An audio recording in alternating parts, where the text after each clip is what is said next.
Hello ಎಲ್ರಿಗೂ ನಮಸ್ಕಾರ. Welcome to Krupasuma blog. ದೇಹದ ಕಿಡ್ನಿಗಳು ಸೈಲೆಂಟ್ ಆಗಿ ಡ್ಯಾಮೇಜ್ ಆಗುವುದು ಇದೇ ಕಾರಣಕ್ಕೆ. ನೆಗ್ಲೆಕ್ಟ್ ಮಾಡಬೇಡಿ. ಜಡ ಜೀವನ ಶೈಲಿ ಮತ್ತು ಆಹಾರ ಪದ್ಧತಿಯಿಂದಾಗಿ ಮೂತ್ರಪಿಂಡಗಳ ಕಾಯಿಲೆಗಳ ಅಪಾಯ ಗಮನಾರ್ಹವಾಗಿ ಹೆಚ್ಚಾಗುತ್ತಿದೆ. ಪ್ರಮುಖವಾಗಿ ಕಿಡ್ನಿಗಳಲ್ಲಿ ಸಮಸ್ಯೆ ಕಾಣಿಸಿಕೊಂಡರೆ ಆರಂಭಿಕ ಲಕ್ಷಣಗಳು ತುಂಬಾನೇ ಸೂಕ್ಷ್ಮವಾಗಿರುತ್ತದೆ ಮತ್ತು ರೋಗಿಯ ಅರಿವಿಗೆ ಬರುವ ಹೊತ್ತಿಗೆ ರೋಗ ಲಕ್ಷಣಗಳು ಮಿತಿಮೀರಿರುತ್ತದೆ. ಮನುಷ್ಯ ಆರೋಗ್ಯವಾಗಿ ಇರಬೇಕು ಎಂದರೆ ಆತನ ಪ್ರತಿಯೊಂದು ಕಾರ್ಯಚಟುವಟಿಕೆಗಳು ಸರಿಯಾಗಿ ಕಾರ್ಯನಿರ್ವಹಣೆ ಮಾಡಬೇಕು. ಪ್ರಮುಖವಾಗಿ ದೇಹದೊಳಗೆ ಅಂಗಾಂಗಗಳಲ್ಲಿ ಸಮಸ್ಯೆ ಬರದಂತೆ ನೋಡಿಕೊಳ್ಳಬೇಕು. ಇದರಲ್ಲಿ ಕಿಡ್ನಿಯೂ ಕೂಡ ಒಂದು. ಹೌದು, ಮೂತ್ರಪಿಂಡದಲ್ಲಿ ಅಥವಾ ಕಿಡ್ನಿಗಳಲ್ಲಿ ದೇಹದಲ್ಲಿ ಸಂಗ್ರಹಣೆಗೊಳ್ಳುವ ವಿಷಕಾರಿ ಅಂಶಗಳನ್ನು ಸಂಸ್ಕರಣೆಯಾಗಿ ಮೂತ್ರದ ಮೂಲಕ ಹೊರಹೋಗುತ್ತದೆ. ಈ ಪ್ರಕ್ರಿಯೆ ದಿನದ 24 ಗಂಟೆಯೂ ಕೂಡ ನಿರಂತರವಾಗಿ ನಡೆಯುತ್ತದೆ. ಹೀಗಾಗಿ ಮೂತ್ರಪಿಂಡಗಳ ಆರೋಗ್ಯದ ಬಗ್ಗೆ ಗಮನ ಹರಿಸುವುದು ಬಹಳ ಮುಖ್ಯ. ಮೂತ್ರಪಿಂಡಗಳು ಹೇಗೆ ಕಾರ್ಯನಿರ್ವಹಿಸುತ್ತದೆ? ಮೂತ್ರಪಿಂಡಗಳು ನಮ್ಮ ದೇಹದ ಫಿಲ್ಟರ್ ಆಗಿ ಕಾರ್ಯನಿರ್ವಹಿಸುತ್ತದೆ. ಪ್ರತಿದಿನ ನಮ್ಮ ಮೂತ್ರಪಿಂಡಗಳು ಸುಮಾರು 50 ಗ್ಯಾಲನ್ಗಳಷ್ಟು ರಕ್ತವನ್ನು ಸ್ವಚ್ಛಗೊಳಿಸುತ್ತವೆ, ತ್ಯಾಜ್ಯ ಉತ್ಪನ್ನಗಳನ್ನು ತೆಗೆದುಹಾಕುತ್ತವೆ ಮತ್ತು ದೇಹದಲ್ಲಿ ನೀರು ಮತ್ತು ಖನಿಜಗಳ ಸಮತೋಲನವನ್ನು ಕಾಪಾಡಿಕೊಳ್ಳಲು ಸಹಾಯ ಮಾಡುತ್ತವೆ. ಒಂದು ವೇಳೆ ಈ ಪ್ರಮುಖ ಅಂಗಗಳಲ್ಲಿ ಸಮಸ್ಯೆಗಳು ಕಾಣಿಸಿಕೊಂಡರೆ ಒಟ್ಟಾರೆ ಆರೋಗ್ಯದ ಮೇಲೆ ಅನೇಕ ನಕಾರಾತ್ಮಕ ಪರಿಣಾಮಗಳನ್ನು ಬೀರುತ್ತದೆ. ಇಂದಿನ ದಿನಗಳಲ್ಲಿ ಜನರು ಅನುಸರಿಸುತ್ತಿರುವ ಜಡ ಜೀವನ ಶೈಲಿ ಮತ್ತು ಅನಾರೋಗ್ಯ ಆಹಾರ ಪದ್ಧತಿಯಿಂದಾಗಿ ಇಂದಿನ ಕಾಲದಲ್ಲಿ ಮೂತ್ರಪಿಂಡಗಳ ಕಾಯಿಲೆಗಳ ಸಮಸ್ಯೆ ಹೆಚ್ಚಿನವರಲ್ಲಿ ಕಾಣಿಸಿಕೊಳ್ಳುತ್ತಿದೆ. ಸಾಮಾನ್ಯವಾಗಿ ಮೂತ್ರಪಿಂಡದಲ್ಲಿ ಸಮಸ್ಯೆ ಕಾಣಿಸಿಕೊಂಡರೆ ಆರಂಭದಲ್ಲಿ ಯಾವುದೇ ಲಕ್ಷಣಗಳು ಕಾಣಿಸಿಕೊಳ್ಳುವುದಿಲ್ಲ.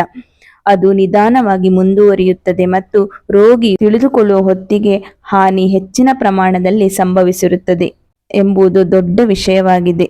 ಆರಂಭಿಕ ಹಂತದಲ್ಲಿ 10ರಲ್ಲಿ 9 ಜನರಿಗೆ ತಮಗೆ ಈ ಕಾಯಿಲೆ ಇದೆ ಎಂದು ತಿಳಿದಿರುವುದಿಲ್ಲ. ಮೂತ್ರಪಿಂಡದ ಕಾಯಿಲೆಯನ್ನು ಸಮಯಕ್ಕೆ ಸರಿಯಾಗಿ ಪತ್ತೆ ಹಚ್ಚಿ ಸಂಬಂಧಪಟ್ಟ ಪರೀಕ್ಷೆಗಳನ್ನು ಮಾಡಿ ಸರಿಯಾಗಿ ಚಿಕಿತ್ಸೆ ನೀಡಿದರೆ ಗಂಭೀರ ಸಮಸ್ಯೆಗಳನ್ನು ತಪ್ಪಿಸಬಹುದು.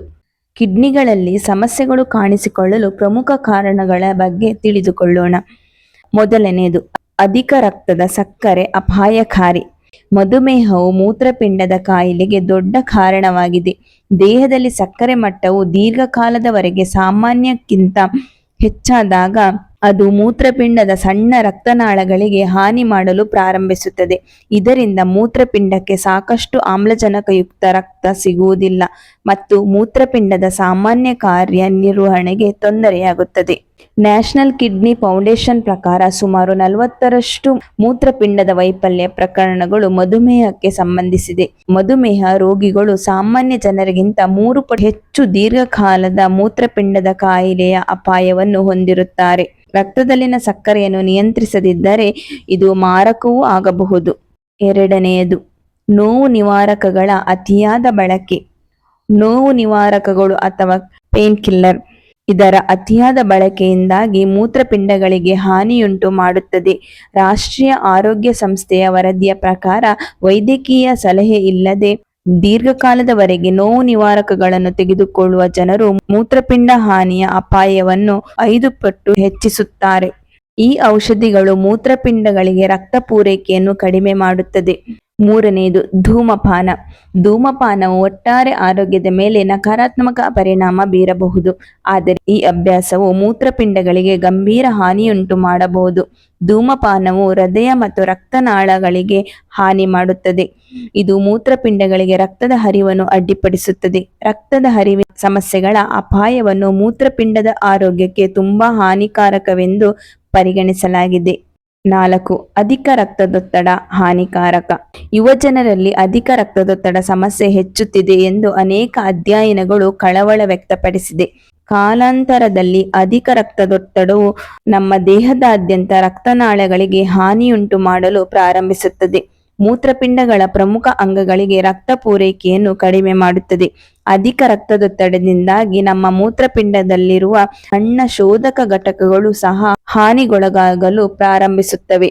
ಇದು ಮೂತ್ರಪಿಂಡಗಳ ಸಾಮಾನ್ಯ ಕಾರ್ಯನಿರ್ವಹಣೆಗೆ ಅಡ್ಡಿಯಾಗುತ್ತದೆ. ರಕ್ತದಿಂದ ತ್ಯಾಜ್ಯ ಮತ್ತು ಹೆಚ್ಚುವರಿ ದ್ರವವನ್ನು ತೆಗೆದುಹಾಕುವಲ್ಲಿ ಸಮಸ್ಯೆಗಳು ಒಟ್ಟಾದರೆ ಆರೋಗ್ಯಕ್ಕೆ ಹಾನಿಕಾರಕ.